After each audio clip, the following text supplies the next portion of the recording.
Wrestler Bajrang Punia को नाडा ने अस्थायी रूप से किया निलंबित।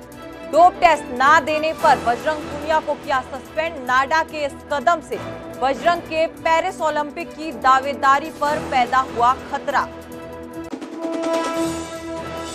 डोप टेस्ट मामले में बजरंग पुनिया ने नाडा के अधिकारियों से मांगा जवाब। कहा, मेरे टेस्ट के लिए जो पहले एक्सपायरी किट लाए थे उस पर क्या कार्रवाई की वो बताएं। मैंने डोप टेस्ट देने से कभी भी इनकार नहीं किया। धर्म सिंह छोकर की बहू को ईडी ने भेजा समन। मनी लॉन्ड्रिंग मामले में पूछताछ के लिए बुलाया। इससे पहले कांग्रेस विधायक के बेटे की हो चुकी है गिरफ्तारी। सीएम नायब सैनी ने की विजय संकल्प रैली। बेरी विधानसभा क्षेत्र में भरी हुंकार। रोहतक से बीजेपी उम्मीदवार डॉक्टर अरविंद शर्मा के हक में मांगे वोट। कृषि मंत्री कंवरपाल गुर्जर ने कांग्रेस पर एक बार फिर किया जुबानी हमला। कहा, कांग्रेस दिशाहीन पार्टी, नेतृत्व देने की योग्यता नहीं, इसीलिए कई नेता कांग्रेस छोड़कर जा रहे हैं। वहीं इंडी गठबंधन प्रत्याशी डॉक्टर सुशील गुप्ता का अलग अंदाज। बाइक और ट्रैक्टर चलाकर लोगों के बीच पहुंचे। किसान आंदोलन को लेकर बीजेपी पर किया वार। कहा, किसानों को बीजेपी ने कभी आंदोलनजीवी कहा तो कभी उपद्रवी, इसे इतिहास याद रखेगा। आज पूर्व सीएम मनोहर लाल का जन्मदिन। करनाल में संत महात्माओं की तरफ से किया गया यज्ञ। हरियाणा के अलग अलग कोनों से करनाल पहुंचे थे संत। इससे पहले सीएम नायब सैनी ने भी करनाल पहुंचकर मनोहर लाल को दी जन्मदिन की बधाई। जानलेवा साबित हो रही खेतों में लगी आग। आग के धुएं से गोहाना जींद रोड पर सड़क हादसा। रोडवेज की बस और बाइक के बीच हुई भिड़ंत। हादसे में बाइक सवार 3 युवकों को आई गंभीर चोटें। सोनीपत में तालाब में मिला बच्चे का शव। खरखौदा के रहने वाले कार्तिक के रूप में हुई पहचान। पिता ने कल ही दर्ज करवाया था अपहरण का मामला।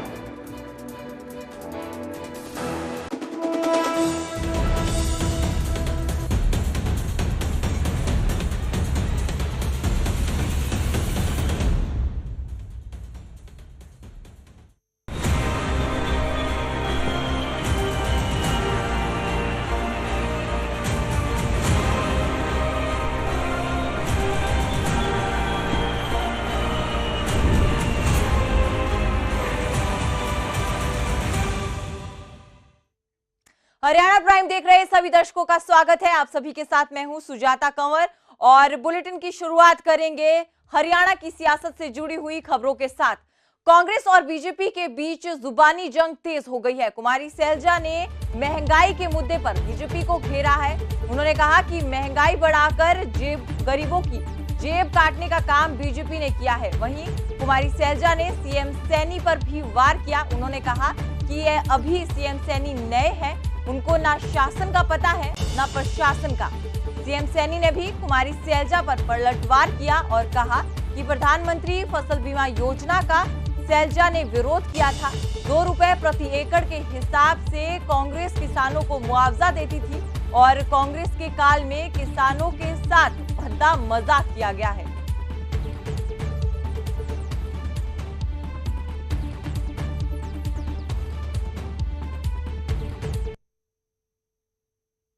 लागू किया, प्राइवेट कंपनियों का तो फायदा कर दिया, किसानों का क्या फायदा हुआ, उनके साथ तो मजाक कर दिया आपने। तो ये जवाब दें। और देखिए सैनी साहब, मैं उनको जानती हूँ, अम्बाला से मैं सांसद रही, वो वहाँ पर थे।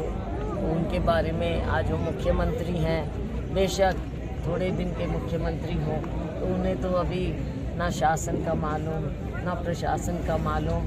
तो इनसे मैं कुछ नहीं कहना चाहूँगी, लेकिन 10 साल का इनकी सरकार का जो लेखा जोखा है वो तो जनता उनसे हिसाब मांगे। यहाँ से जो कांग्रेस की प्रत्याशी है, अम्बाला से पहले वो चुनाव लड़ा था। प्रधानमंत्री फसल बीमा योजना जब लागू हुई, ये जाकर के धरने पे बैठ गई और उसका विरोध किया। मैं आज उसको एक बात कहना चाहता हूं कि आप धरने पे आपने विरोध किया था आपने ये नहीं देखा कि हमारा भी 10 वर्ष का शासन रहा। 10 वर्षों के अंदर किसान की अगर फसल का खराबा हुआ था तो उसको मात्र 1100 करोड़ रुपए पहुंचाया था। 2 रुपए का चेक देते थे, 5 रुपए का चेक देते थे, वो ध्यान में नहीं था। वहीं चुनाव प्रचार में लगे जेजेपी प्रत्याशी राहुल फाजिलपुरिया झाड़सा पहुंचे, जहां लोगों ने फाजिलपुरिया का जोरदार स्वागत किया। गुरुग्राम में विकास को लेकर फाजिलपुरिया ने राव इंद्रजीत सिंह पर कड़ा प्रहार किया और कहा कि बीते 10 सालों में गुरुग्राम में कोई विकास नहीं हुआ, यहां तक कि 2009 के बाद से एक भी नया मेट्रो का पिलर गुरुग्राम में नहीं लगा।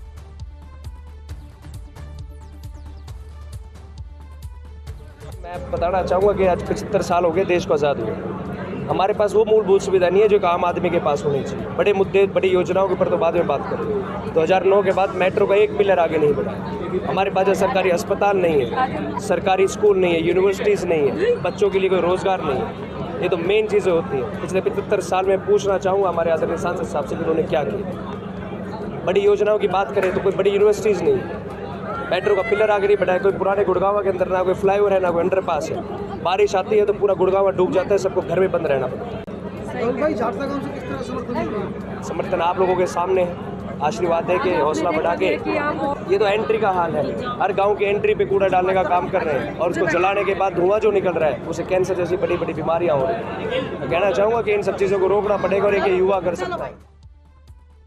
वहीं गुड़गांव लोकसभा सीट से ही बीजेपी प्रत्याशी राव इंद्रजीत सिंह ने बादशाहपुर में पार्टी ऑफिस का उद्घाटन किया और साथ ही साथ लोगों से ज्यादा वोट करने की अपील भी की। राव इंद्रजीत सिंह ने इस दौरान कहा कि पिछले 10 सालों में बादशाहपुर की तस्वीर और तकदीर दोनों बदली है। इस मौके पर राजस्थान के सवाई माधोपुर लोकसभा से बीजेपी प्रत्याशी सुखबीर जौनपुरिया ने भी राव के लिए प्रचार किया और वो इसके लिए बादशाहपुर पहुंचे।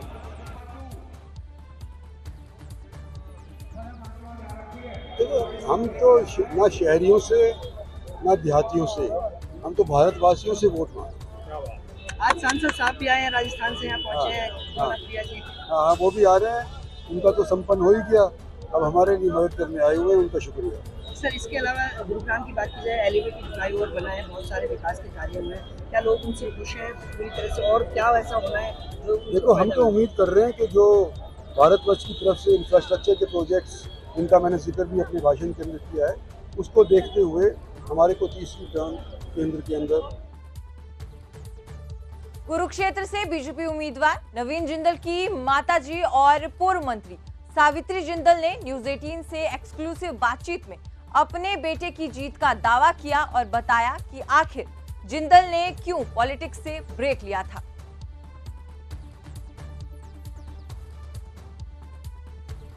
लोकसभा चुनाव हरियाणा के अंदर 25 मई को होना है।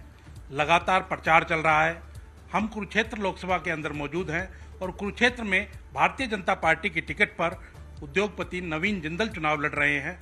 हमारे साथ उनकी माताजी सावित्री जिंदल जी हैं, पूर्व में मंत्री रही हैं हरियाणा सरकार के अंदर और एक लंबा समय कांग्रेस में भी बिताया है।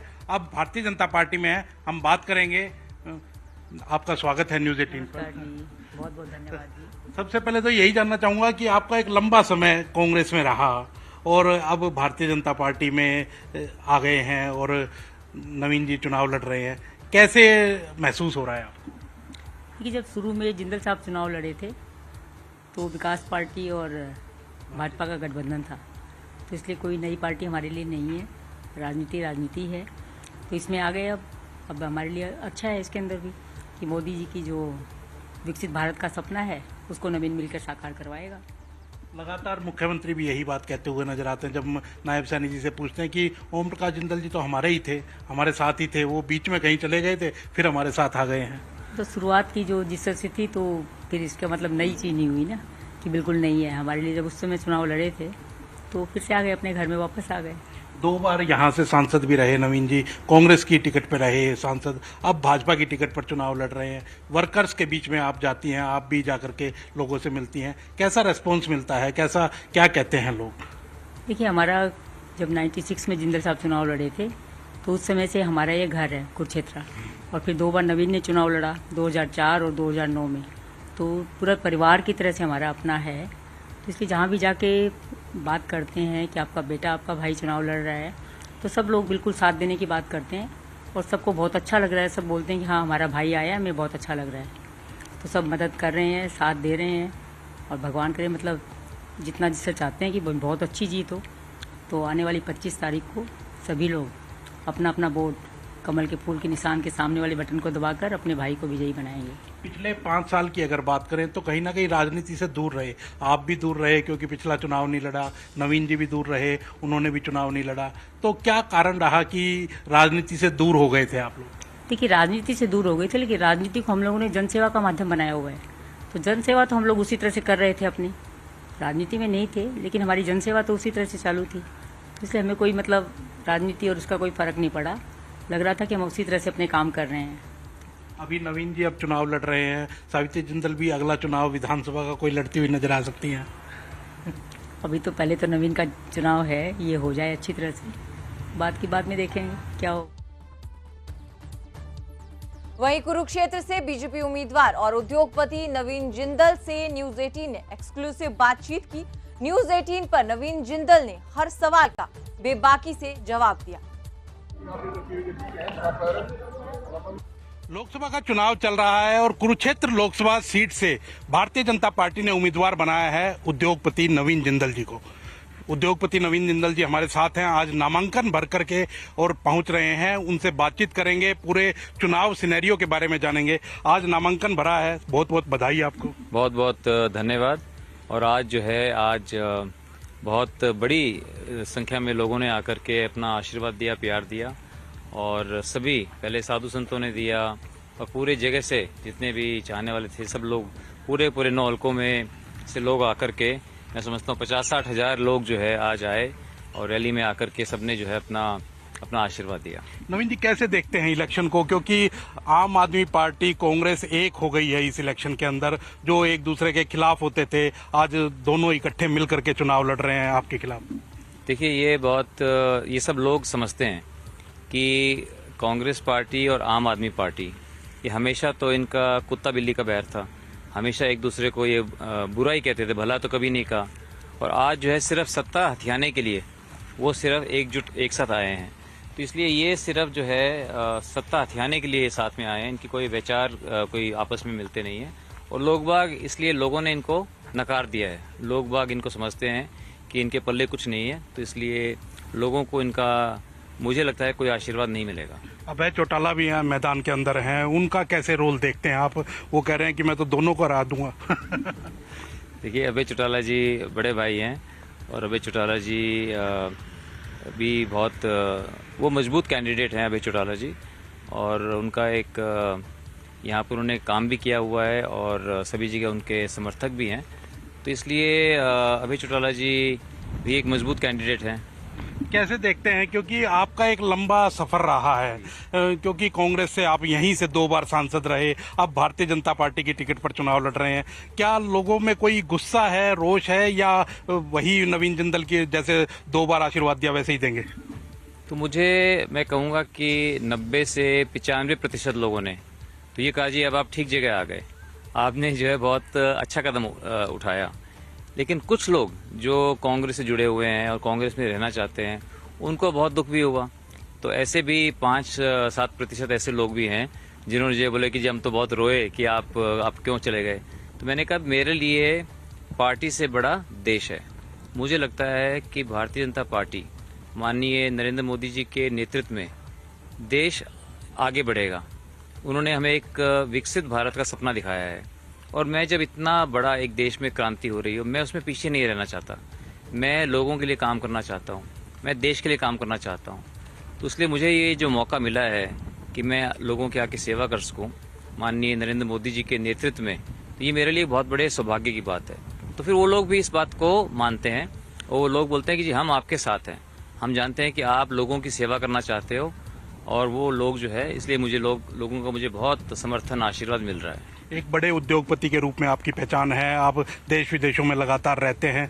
अब जिस तरह से एक खेतों के अंदर उतरना पड़ा है, अब कि आम आदमी से मिलते हैं, एक चाय वाले के पास जाते हैं, एक ढाबे वाले के पास बैठते हैं, कैसे लगता है जीवन में कि हाँ, पहले भी हालांकि 2 बार आप MP रहे हैं और आपका पूरा राजनीतिक परिवार है, अब कैसा लगता है आपको, क्योंकि काफी साल से अब राजनीति दूर थे? तो देखिए, थोड़ी पिछले 5 सालों से प्रैक्टिस इसकी कम हो गई थी, और लेकिन अब जब दोबारा आ रहा हूँ तो मुझे बहुत अच्छा लगता है। लोगों से मिलना, लोगों की बातें सुनना, लोगों की तकलीफों को जो है दूर करना मुझे अच्छा लगता है। अब जो लोग दिखाते हैं कि देखो जी, आपकी गोद में ये 25 साल पुरानी फोटो है, ये आदमी गोद में था, ये देखो जी आपके सामने, लोग ला के फोटो दिखाते हैं कि देखो जी हम बच्चे थे, आप हमारे स्कूल में आए थे, अब हम देखो जी अब उनकी दाढ़ी आई हुई है। तो इसलिए बहुत अच्छा लगता है। लोगों से एक मजबूत रिश्ता है, एक पारिवारिक रिश्ता है, और ये बचपन से हमने देखा है अपने पिताजी को करते हुए। और पिताजी ये कहते थे कि लोगों के आशीर्वाद से परमात्मा ने हमें सब कुछ दिया, तो हमारा फर्ज बनता है कि हम लोगों के काम आए, हम दिखाएं कि जब कोई व्यक्ति सेवा के भाव से राजनीति में आता है तो क्या कर सकता है।